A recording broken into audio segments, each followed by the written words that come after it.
Wala po akong sinabing may desisyon ako. Ako po ay nagpapahayag lang ng aking damdamin dahil napakalungkot ko pagpunta ko sa Kongreso at kailangan mong sumunod sa mga script at kung lumilihis ka sa script, pinapatay ang mikropono. Kaya siguro ang mga iba ay sanay na sa ganyang practice sa Kongreso, pero gusto ko rin naman matuwa ang ibang mga kasamahan ko sa Kongreso.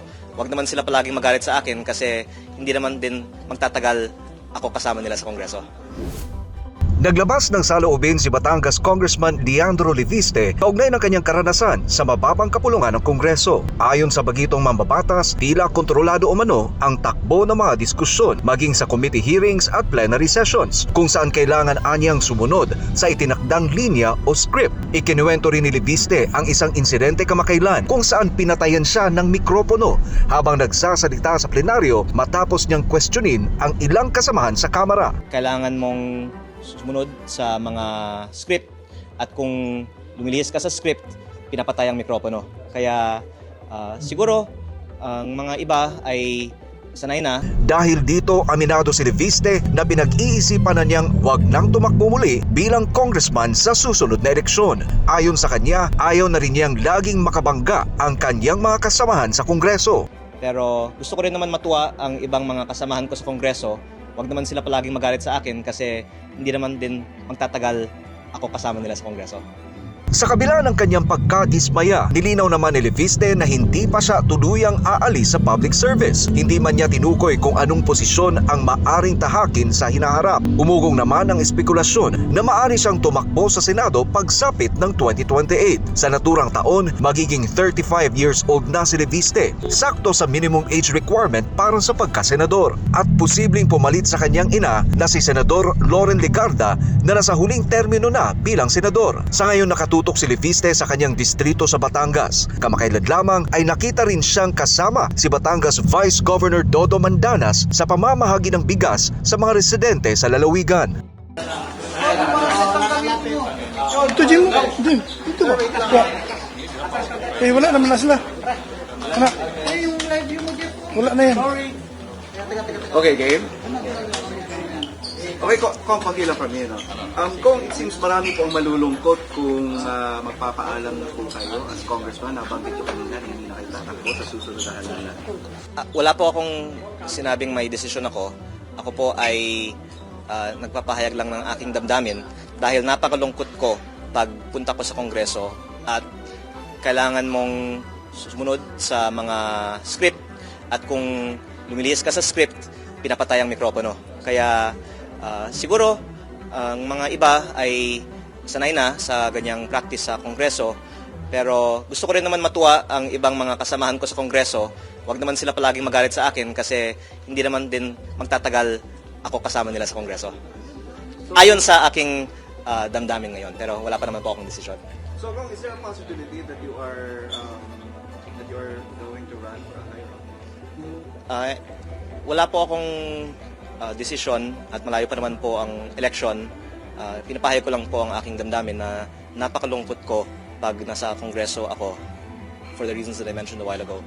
At ang isang implication din ito ay kaya ko nga gustong sulitin ang panahon ko sa Kongreso. Kong, other issue na it seems that your mom is kind of tight-lipped on what has happened on the shooting sa Senate. Nung nagkaroon po ng shooting doon, saan po kayo? Nagkaroon ba kayo ng kwentuhan? Opo, actually, I called her several times that night at nakakatakot talaga ang mga lumalabas na balita at nagpapasalamat din ako sa media sa magandang reporting sa gabi na yon. At actually, nung tinatawagan ko ang aking ina, kinakamusta ko din ang mga kasamahan niya sa Senado at ang ibang mga staff. Kasi ang mom ko naman maingat. I'm sure she was in a safe place that whole time. Pero mabuti naman din po na ang ibang mga kasamahan niya at ibang mga staff nila ay lahat ligtas din. So para po sa inyo, talagang nagkaroon ng gulo? Definitely po. At yung isang hindi sinagot ay bakit dinidrill yung pinto sa Kongreso. yung isang hindi pa nga sinagot ay bakit dinidrill yung pinto sa Senado. At may mga lumabas din na mga balita nung araw na yun na may plano nga ang NBI kaya sila nandoon. Pero sinabihan nga ako na huwag sumawsaw sa mga isyong ito kasi mas mabuti ang mga senador na lang po mismo ang tatalakay nito. Pero maganda din po namang mag-move forward na rin ang Senado para magkaroon ng panahon din para sa ibang mga issue. Kasama na rin ang flood control, pero sila naman po ang magpapasya paano ang pinaka-wise way to move forward on these issues. Kung just to clarify on the first question kaya, are you considering not running? Considering pa lang naman. Okay, so yung talagang masasabi ko is ikinalulungkot ko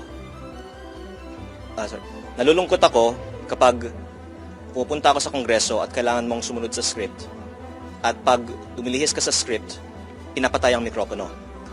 Pero kung yan ang damdamin ko, ang mga posibilidad ay huwag akong tumakbo muli sa Kongreso at tumakbo na lang ako sa ibang posisyon. Pero wala naman po akong calculation para sa anumang plano sa politika dahil ang ginagawa ko naman po ay kung ano ang nasa tingin ko ang makakatulong day by day. Kung if I can ask the reaction doon sa filing ng Department of Energy on the solar project, kung meron bang comment ka doon? Tulad po ng nasabi ko kanina, lahat ng mga issue na ibinabato sa akin ay mga gawang rekto at ito po ay parang hindi na itinatago na may kaugnayan sa mga nilalabas ko tungkol sa ibang mga kawani ng gobyerno dahil ang timing palagi ay kapag may sinasabi ako tungkol sa kanila, doon lumalabas ang mga issues naman laban sa akin. Actually, sana maging mas desimulado ang mga iba nga tungkol sa mga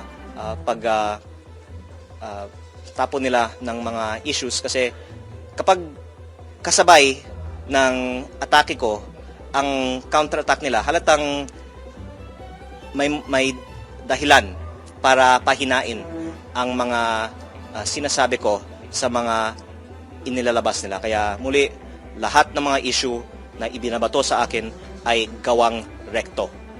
Kaya ako din